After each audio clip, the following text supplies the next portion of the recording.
तो भाई सवाल में ये लिखा है कि नान खटाई की तरकीब के मुताबिक हर 2 कप चीनी के लिए 3 कप मैदा दरकार होगा।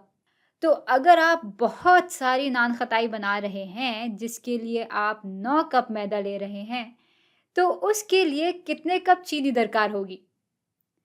हर 2 कप चीनी के लिए 3 कप मैदा इस्तेमाल हो रहा है। तो अब 9 कप मैदे के लिए कितनी चीनी चाहिए होगी?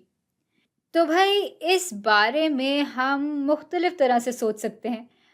तो एक तरीका तो ये हो सकता है कि हम ये देख लें कि इतनी सारी नान खटाई के लिए हमने मैदे की मिकदार कितने गुना बढ़ाई।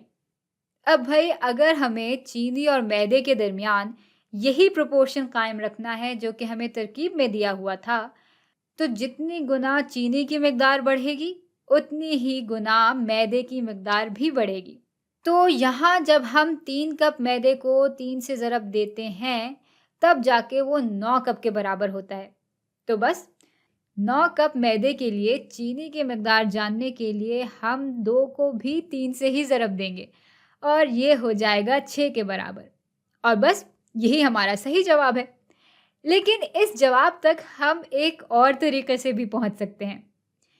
तो अगर हम ऐसा करें कि चीनी और मैदे की मिकदार के दरमियान का रेशो बना लें, तो वो हो जाएगा 2/3। बात वही है कि 2 कप चीनी के लिए 3 कप मैदा इस्तेमाल होगा और ये बराबर हो जाएगा। अच्छा, यहाँ सवालिया निशान के बजाय हम कोई हरूफ यानी वेरिएबल लिख लेते हैं। चले एक्स लिख लेते हैं। या अगर आप इस एक्स से उलझ रहे हैं तो ऐसा करते हैं कि इसको रहने ही देते हैं।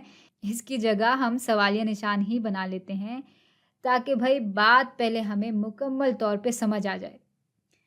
तो ये हो जाएगा सवालिया निशान बटा 9 के बराबर।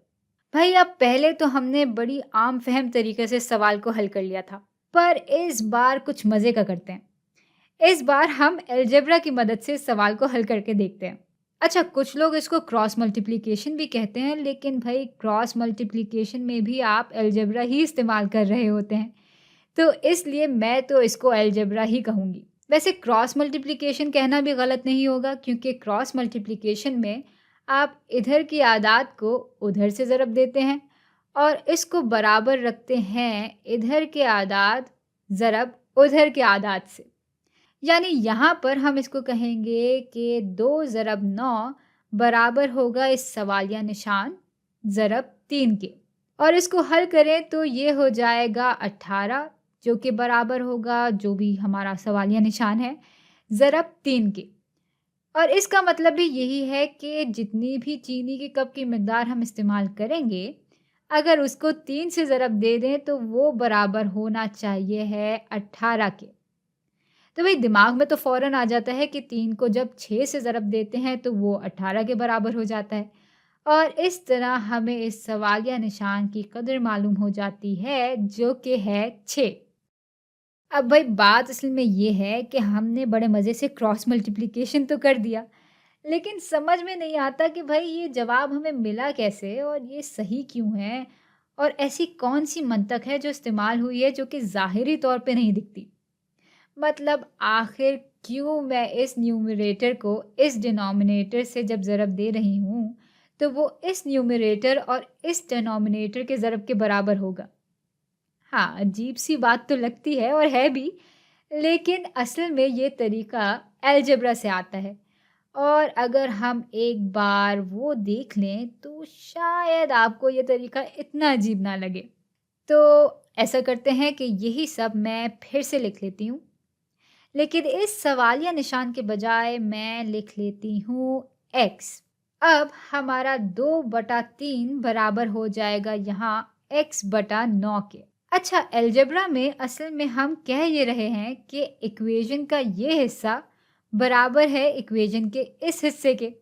तो जो भी मैं यहाँ करूँगी वो मुझे लाज़मी यहाँ भी करना होगा ताकि दोनों जो हिस्से हैं इक्वेशन के वो बराबर रहें। भाई अब मैं ये चाहती हूँ कि यहाँ x अलग हो जाए ताकि भाई इसकी कदर मैं जान पाऊँ। तो भाई ऐसा करने के लिए मुझे इस पूरी चीज़ को किस से ज़रब देना होगा कि यहाँ सिर्फ x ही रह जाए। आप भी सोचें और मैं भी सोचती हूँ।